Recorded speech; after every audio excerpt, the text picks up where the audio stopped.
Actually இது வந்துட்டு நான் பெங்களூர் டு திருச்சி ட்ராவல் பண்ணும்போது எனக்கு நடந்த ஒரு இன்சிடென்ட்டை பற்றி ஷேர் பண்ணியிருக்கேன். ஒரு அவேர்னஸ் வீடியோனே வச்சுக்கலாம்.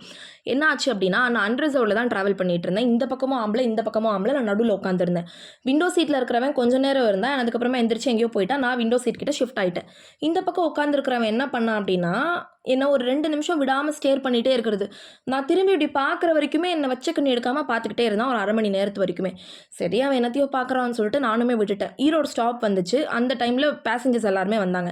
அப்போது நான் விண்டோ சீட் கிட்ட ஷிஃப்ட் ஆகிட்டேன். இவன் என்ன பண்ணுறான்னா பேக்கை கொண்டாந்து நடுவில் வச்சுட்டு இவனுமே என் பக்கத்தில் வந்து தள்ளி உட்காரான். பேகு கொஞ்சோண்டு இடத்துல தான் நடுவில் இருக்குது. பேக்கில் இப்படி கை போடுற மாதிரி கை போட்டுட்டு இவன் என்ன பண்ணுறான், என் தொடையில் கை வைக்கிறான். 2 வாட்டி அந்த மாதிரி ஆச்சு. என்னால் சந்தேகப்பட முடியல. இது பப்ளிக் பிளேஸ், காமனாக நடக்கிற ஒரு விஷயம்னு சொல்லிட்டு நான் விட்டுட்டேன்.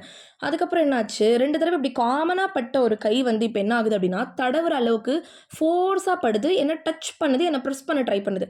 இது தெரிஞ்ச உடனே எனக்கு கோவம் ஏறிடுச்சு. வேணும்னே தான் இவன் பண்ணுறான், தப்பாக இருந்தாலும் பரவாயில்ல, நம்ம வாய்ஸை நம்ம ரைஸ் பண்ணி ஆகணும்னு சொல்லிட்டு நான் ப்ளூடூத் எல்லாம் எடுத்து வச்சுட்டு ஃபோனை எடுத்து வச்சுட்டு தள்ளி உட்கார்றா. முதல்ல எதுக்கடா என் மேலே கை வைக்கிறேன்னு சொல்லிட்டு நான் கத்துனேன்.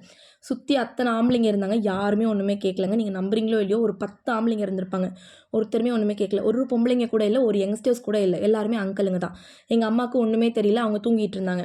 இவங்ககிட்ட நான் கத்துறேன். இவன் கேட்குறான், நான் உன்னை தொடவே இல்லை அப்படின்னு. நான் 10 நிமிஷமாக நோட் பண்ணிட்டு இருக்கேன். மரியாதையாக கையெடு, உன் பேக் எடுத்துகிட்டு கீழே போ அப்படின்னு. அவன் சொல்கிறான், நான் உன்னை தொடவே இல்லை. 10 நிமிஷமாவா அப்படின்னா, பின்ன என்னடா நான் கனவா கண்டேன், நீ என்னை தொடணும், என்னை கொஞ்சணுன்ட்டு மூட்டிட்டு எந்திரா மேலே அப்படின்னு சொல்லிட்டு காலாலே எட்டி உதச்சேன். பின்ன என்னங்க, ஒரு பெண்ணுக்கு சேஃப்டியே கிடையாதாங்க. அன்ரிசர்வ்டாக இருந்தால் என்னங்க, ஒரு சேஃப்டியே கிடையாமல் ஏங்க இப்படிலாம் நடந்துக்கிறீங்கன்னு சொல்லிட்டு கத்திட்ட அப்புறம் அவன் எந்திரிச்சு இந்த பக்கம் எங்கேயோ போயிட்டான். சாரி என்னை மன்னிச்சுக்கோன்னு சொல்லிட்டு சாரி கேட்டுட்டு எந்திரிச்சு போயிட்டான்.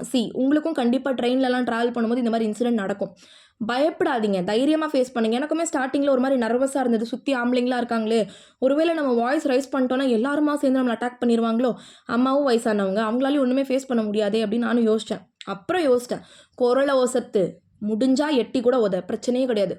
தொடுற அளவுக்கு அவனுங்களாம் எங்கேருந்து தைரியம் வந்தது? கிடச்சா கேப் கிடச்சா போதும்ப்பா, அவளை நல்லா வச்சு செய்யலான்ற அளவுக்கு கனவு கண்டுட்டு வரானுங்க போல இருக்கு. அன்ரிசர்வ்டில் சேஃப்டி கிடையாதாடா, போலீஸ்க்கு கால் பண்ணிடவே எந்திரான்னு சொல்லிட்டு அப்புறம் ஏஞ்சி போயிட்டான். ஆனால் அத்தனை ஆம்பளைங்க இருந்து ஒன்றுமே கேட்கலங்க. இந்தியாவில் உமன்ஸ்க்கு சேஃப்டியே கிடையாது. 10 மணிக்கு மேலே தெருவில் கூட நடந்து போக முடியறதில்ல. அது ரெசிடென்ஷியல் ஏரியாவாக இருந்தாலும் சரி, லோக்கல் ஏரியாவாக இருந்தாலும் சரி.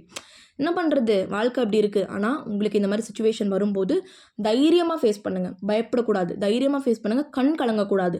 உங்கள் குரல் ஒசத்தி இருக்கணும். 1000 வாட்ஸ் அப்படியே 1000 சவுண்டில் இருக்கணும். அந்தளவுக்கு கத்தி பேசுங்க, பாயிண்ட்டாக பேசுங்க. அவனே தெரிச்சு ஓடிடணும். அப்படி நடந்துக்கோங்க. இந்த மாதிரி கண்டிப்பாக ட்ரெயின்லலாம் நடக்கும். Be safe. ட்ராவல் பண்ணும்போது சேஃபாக இருந்துக்கோங்க. Bye bye.